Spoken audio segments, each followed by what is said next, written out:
Les grandeurs en volume. Bien, ça part d'aussi petit que 1,6 pieds cubes à aller très gros à 20,5 ou 20,6 pieds cubes, donc 21 pieds cubes arrondis. Nous pouvons facilement nous imaginer que une telle grosseur de congélateur va demander un espace supplémentaire.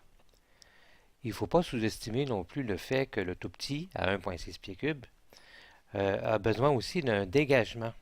Il va sans dire que si on l'étouffe le moindrement, ça va raccourcir d'autant plus la durée de vie de l'appareil. Maintenant, au volume, on associe souvent le dégagement, l'espace nécessaire, disponible, mais il y a peut-être une autre facette qu'on considère que rarement, la qualité de conservation des aliments à long terme. Je m'explique. Il y a une relation directe entre la grandeur de la cavité et le fait que cette cavité soit pleine ou pas. Plus la cavité est grande et vide, et plus les dommages arrivent rapidement sur les aliments en ce qui concerne les engelures, c'est-à-dire les freezer burns. La raison est assez simple. Avec le temps, il y a un transfert d'humidité entre certains aliments. Certains vont se gorger et d'autres vont se déshydrater. Il va y avoir aussi un phénomène d'oxydation et de là tous les changements de texture, de goût et d'apparence des aliments.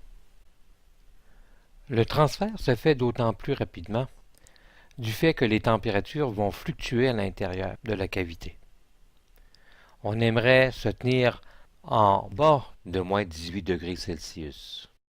Plus on est au-dessus de ces températures, plus les dommages vont arriver rapidement.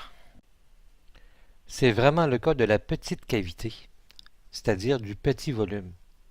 Le simple fait d'ouvrir une porte change rapidement la température à l'intérieur et donc on est régulièrement au-dessus du 18 degrés, donc les dommages se font encore plus rapidement.